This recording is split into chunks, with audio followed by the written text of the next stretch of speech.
చాలా ముఖ్యం. మనకు అవుట్రేట్గా జనసేన ఎటువంటి ఫలితాలను ఆశించకుండా, ఏ ఆశ లేకుండా కూడా చంద్రబాబు నాయుడు గారికి అన్ని విషయాల్లో కూడా వెన్నండి ఉండి ప్రోత్సహించినటువంటి యువ నాయకుడు కూడా మనం ప్రత్యేక ధన్యవాదాలు తెలుపుకోవాలి.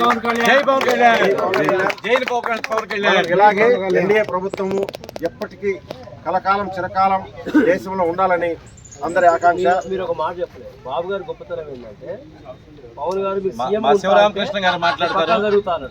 రేపల్లి 40 బస్సులు పెట్టి అందరిని ఆర్గనైజేషన్ చేసి చక్కగా తీసుకెళ్లి శివరామకృష్ణ గారికి ధన్యవాదాలు చేస్తున్నాం. అనగా సత్యనారాయణ గారి నాయకత్వం వర్ధిల్లాలి. మీకు ఒక చిన్న విషయం సార్, ఇంకో చిన్న విషయం. చంద్రబాబు నాయుడు గారికి జగన్కు ఉన్నటువంటి తేడా ఏంటంటే, చంద్రబాబు నాయుడు గారు పెన్నును నమ్ముకున్నాడు, జగన్మోహన్ రెడ్డి గన్నును నమ్ముకున్నాడు. పెన్నును నమ్ముకున్నాడు రాసుకొని నాలెడ్జ్ని సంపాదించుకొని జ్ఞానోదయం అయ్యి ఏ పదవికైనా ఉన్నత పదవికైనా వెళ్ళటానికి అవకాశాలు ఉంటాయి. గన్నును నమ్ముకుంటే ఎవరినో కాల్చి కేసులు చుట్టూ తిరుగుతుంటే ఎప్పుడు మళ్ళా జైలుకి వెళ్ళటానికి జగన్మోహన్ రెడ్డి చుట్టూ తిరగడానికి తప్ప దేనికి పనికిరాదు. కాబట్టి పెన్నును అందించేవాడు కావాలన్నా, గన్నును అందించి నిందితుడిగా చేసి జైలుకి వెళ్ళేవాడు కావాలన్నా ఆంధ్రప్రదేశ్ ప్రజలు చాలా విజ్ఞతతో నిర్ణయం తీసుకొని ఎన్డీఏ కూటమిని గెలిపించారు. అది ఆంధ్రప్రదేశ్ ప్రజల యొక్క విజ్ఞతని మరొకసారి నేను తెలియజేసుకున్నాను. ఎన్డీఏ కూటమికి పవన్ కళ్యాణ్ గారి పాత్ర ఎంతో ప్రాధాన్యత కూడుకుంది. బీజేపీని, తెలుగుదేశాన్ని ఆయన మధ్యలో ఉండి పెద్దన్న పాత్ర వహించి సీట్లకి 20 సీట్లు అయినా చాలని ఉద్దేశంతో, మంచి ఉద్దేశంతో పవన్ కళ్యాణ్ గారు ఎన్డీఏని దాన్ని ఆంధ్రప్రదేశ్ స్థాపించి ఘన విజయానికి ప్రధాన పాత్ర వహించినందుకు ఆయన పవన్ కళ్యాణ్ గారికి అభినందన తెలియజేద్దాం. మా శివరామకృష్ణ ఒక్క నిమిషం మాట్లాడుతున్నారు. ముందుగా అందరికీ Kindagunta park friends association walkers club అందరికీ, సభ్యులందరికీ ధన్యవాదాలండి.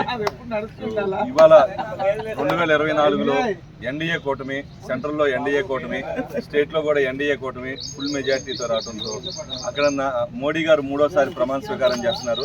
ఇక్కడ చంద్రబాబు నాయుడు గారు 12వ తారీఖున 4వ ప్రమాణ స్వీకారం చేస్తారు. సో వాళ్ళిద్దరికీ ముందుగా కృతజ్ఞతలు తెలియజేస్తున్నాం. వాళ్ళందరినీ గెలిపించినటువంటి మన ఫ్రెండ్స్ వాకర్స్ క్లబ్ అసోసియేషన్ వాళ్ళందరికీ ధన్యవాదాలండి. సో ముఖ్యంగా చెప్పాల్సింది ఏంటంటే, ఈ కార్యక్రమంలో మన ఆంధ్రప్రదేశ్లో ఎన్డీఏ గెలిచిందంటే ఫస్ట్ అర్జున్ లాగా నిలబడినటువంటి పవన్ కళ్యాణ్ అండి. పవన్ కళ్యాణ్ గారికి మనం ఫస్ట్ హ్యాండ్స్ అప్ చెప్పాలి. ఎందుకంటే ఆయన ఎటువంటిది ఏమీ ఆశించాల. సో కృష్ణుడు చంద్రబాబు అయితే కనుక అభిమన్యుడు కంపల్సరీ, అర్జునుడు పవన్ కళ్యాణ్ గారు. సో వీళ్ళిద్దరికి కృష్ణార్జునులతో కలిసి వెళ్ళాలని ముందుకెళ్ళి ఈ 5 సంవత్సరాలు ఆంధ్రప్రదేశ్ డెవలప్ అవ్వాలని, మనం హైదరాబాద్లో ఉంటున్నా ఆంధ్రప్రదేశ్ కృష్ణార్జునులు బాగా డెవలప్ చేయాలని కోరుకుంటూ నేను అందరి తరఫున ధన్యవాదాలు తెలియజేస్తున్నాను. దేశ ప్రజలు కూడా ఆంధ్రప్రదేశ్ డెవలప్మెంట్ 240 బీజేపీకి, దేశ ప్రజలందరూ కూడా ఆంధ్రప్రదేశ్ డెవలప్ కావాలని కోరుకున్నారు.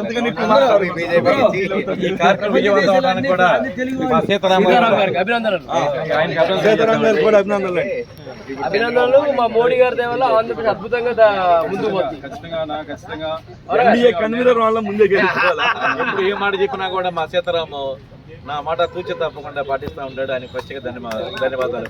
అట్లాగే మా వెంకట చాలా మంది మిత్రులంతా కూడా మాట్లాడి చెప్పగానే అందరూ కూడా అధ్యక్షులు వారికి కూడా హేమంత్ రెడ్డి కూడా అనగానే ఏదైనా చెప్పంగానే వెంటనే స్పందించి వచ్చినందుకు వారి ప్రత్యేక ధన్యవాదాలు. మా బీజేపీ సీతారాం గారు అంటే ప్రత్యేక చెప్పక్కర్లేదు. బాబు జ్ఞానేశ్వరు, మా ప్రసాద్, యాక్టివ్ మెమరీ బీజేపీ, మా సోదరులు ఒక్క నిమిషం మాట్లాడండి సార్. వేమూరి వరకు అందరికీ నమస్కారాలు సార్. సీతారాముల నాయకత్వం, సీతారాముల నాయకత్వం. యాక్చువల్గా వేమూరు నియోజకవర్గంలో 2000-4000 మెజార్టీ ఎప్పుడు ఉంటా ఉండేది. కానీ ఈసారి భారీ మెజార్టీ 22,000 క్రాస్ అయింది. మాకు చాలా ఆనందంగా ఉంది. ఎందుకంటే ఇది ప్రజల నుంచి వచ్చిన వ్యతిరేకత. సో ఈ విజయానికి ఎంతగానో కృషి చేసిన అన్నట్టు పవన్ కళ్యాణ్ గారు ఎంత కృషి చేశారు. ఇది ఆంధ్రప్రదేశ్కి మంచి సువర్ణ అవకాశంగా భావిస్తున్నాం. ఎందుకంటే శుభ సూచకం. ఎందుకంటే ఎన్డీఏ గవర్నమెంట్లో చంద్రబాబు నాయుడు గారు కన్వీనర్గా ఇప్పుడు వ్యవహరిస్తున్నారు. కూటమిలో రెండో పెద్ద పార్టీ తెలుగుదేశం పార్టీ, పెద్దన్న పార్టీ తెలుగుదేశం పార్టీ అవడం వల్ల ఎన్డీఏ ఎన్డీఏ కూటమిలో భాగస్వామ్యం అవడం వలన ఎక్కువ నిధులు తీసుకురావడానికి అవకాశం ఉంది. పోలవరం ప్రాజెక్టు మనం పూర్తి చేసుకోవచ్చు. మిగతా ఎలాంటి నిధులు కావాలంటే అలాంటి నిధులు తీసుకోవడానికి మంచి అవకాశం ఉంది. ఎన్డీఏ అందరి కోరిక స్పెషల్ స్టేటస్ కావాలి. అది మన అందరి కోరిక.